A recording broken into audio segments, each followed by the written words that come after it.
বীরেন্দ্রনাথ আর লক্ষ্মীমার যে কোনো হদিশ পাচ্ছি না রে মা। মারে আমি এখন কোথায় খুঁজবো রে মা ওদের? আমার দিশা দেখা রে মা।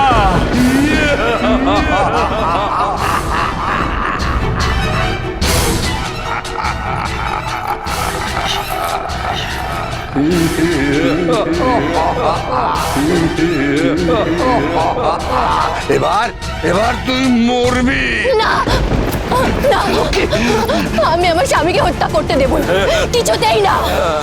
এই তোর স্বামীকে মরতেই হবে। না না, দয়া করে আমার স্বামীকে ছেড়ে দিন। করে আমার চলে যা, স্বামীকে মারবেন না। এই, ছেড়ে দিন। চলে যা। লক্ষ্মী, লক্ষ্মী।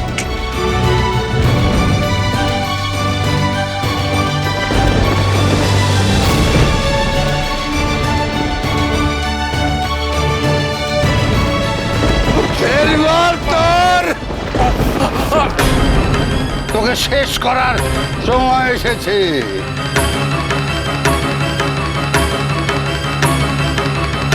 জয় গোপাল ভৈরব।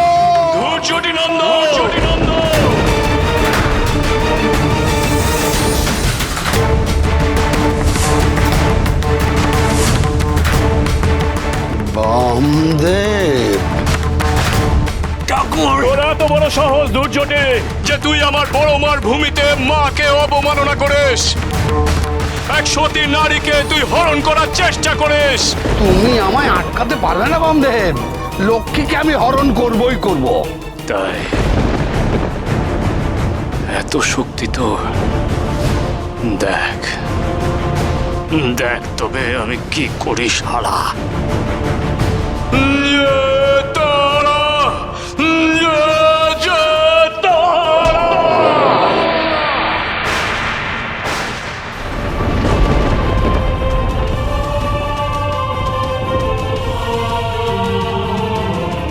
বীরেন্দ্রনাথ, বীরেন্দ্রনাথ, ওঠো বীরেন্দ্রনাথ, তোমার কিছু হয়নি গো, উঠে পড়ো বীরেন্দ্রনাথ।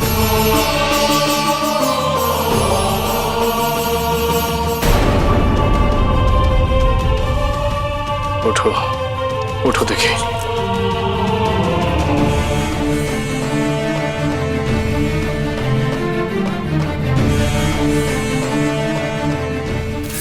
ঠাকুর, ঠাকুর। এই তো সুযোগ পেয়েছি, এবার আমি সব কটাকে শেষ করে ওই নারীকে হরণ করব। লক্ষ্মীমাকে সামলাও বীরেন্দ্রনাথ। ধৈর্যটে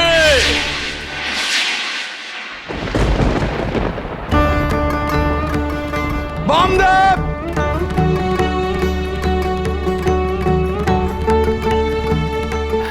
লক্ষ্মী, লক্ষ্মী, লক্ষ্মী ওঠো, ওঠো লক্ষ্মী, চোখ খোলো, চোখ খোলো লক্ষ্মী।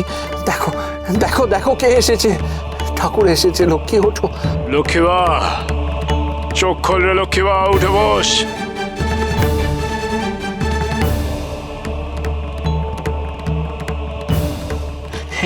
ওঠো, ওঠো লক্ষ্মী, ওঠো, ওঠো লক্ষ্মী। ভয় পাস না রে লক্ষ্মীবা, এই পাষণ্ডকে আজ আমি এমন শিক্ষা দেব যা এ কোনোদিনও ভুলবে না। চরম শিক্ষা দেব তোকে।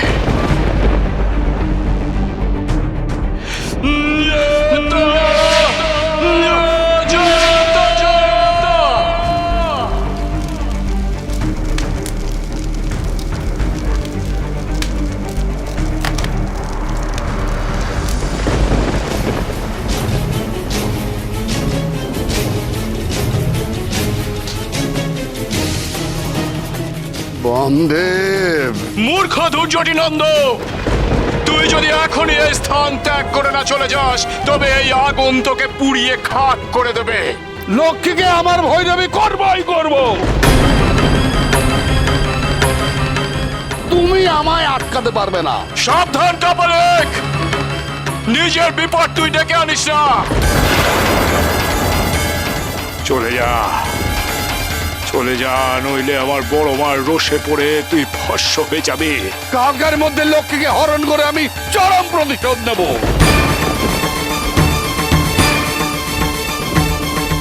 জয় জয় কপাল ভৈরব, জয় কপাল ভৈরব, জয় কপাল ভৈরব।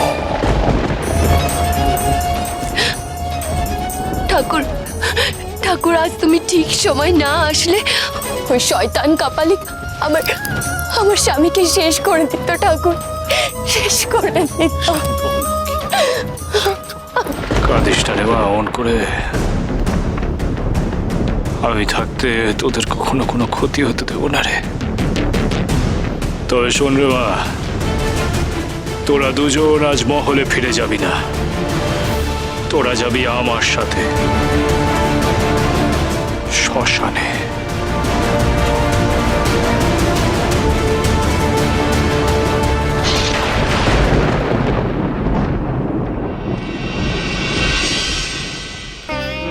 তারা তারা তারা তারা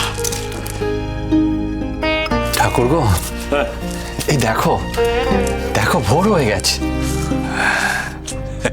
হ্যাঁ গো বীরেন্দ্রনাথ, অশুভ শক্তির নিকষ কালো অন্ধকার কেটে ফুটে উঠেছেন দিনমণি শুভ শক্তির আলো নিয়ে। আলোর পরেই আসে অন্ধকার, আর অন্ধকারেই ফুটে ওঠে আলো। এই আলো আধারে পাপ পুণ্য শুভ অশুভর খেলায় চিরন্তন ঘটে চলেছে জগতের বুকে।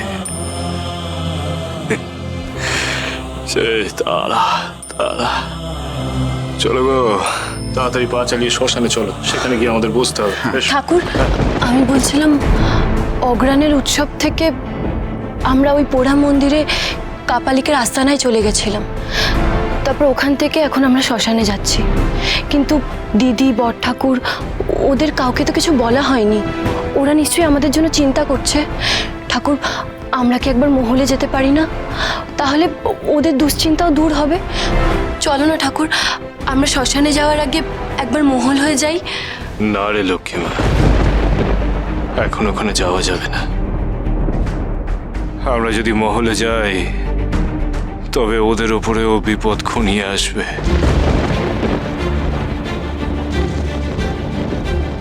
কি বলছো কি ঠাকুর তুমি? বীরেন্দ্রনাথ, লক্ষ্মীমায়ের বিপদ এখনো কাটেনি গো।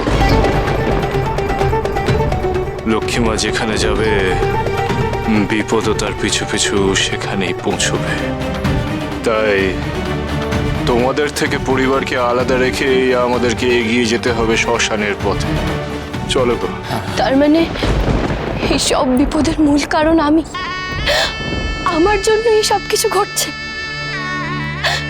আজকে আমার জন্য আমার পরিবারের বিপদ ঘটতে চলেছে।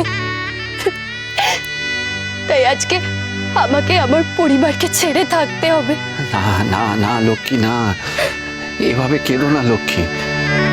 এতে তো তোমার কোনো দোষ নেই, আর আর তুমি তো কোনো দোষ করোনি, তাই না? বীরেন্দ্রনাথ ঠিক কথাই বলেছে রে লক্ষ্মীমা, এতে তো তোর কোনো দোষ নেই, তুই তো নিমিত্ত মাত্র। দোষ করেছে তো তারা যারা ঘৃণ্য মানসিকতার পরিচয় দিয়ে তোর দিকে হাত বাড়িয়েছে রে লক্ষ্মীমা। আমার স্থির বিশ্বাস যে ওই শয়তান কাপালিক এত সহজে হার মানবে না। ও কোনো এক চরম বিপদ ঘটাতে চাইবে তোর জীবনে। আমার মন বলছে ওই শয়তান ধৈর্যটি নন্দ শেষবারের মতন এক চরম আঘাত হানতে চলেছে। এই যে দেখছিস, পরিবেশ এমন শান্ত, প্রকৃতি এমন শান্ত, এ কোনো ঝড়ের পূর্বাভাস হতেই পারে রে লক্ষ্মীমা। তাই তো আমি বলছি যে মহলে না গিয়ে আমাদের সকলের শ্মশানে যাওয়া উচিত। তাতে তোর মঙ্গল, তোর পরিবারের মঙ্গল, আমাদের সকলের মঙ্গল রে লক্ষ্মীমা।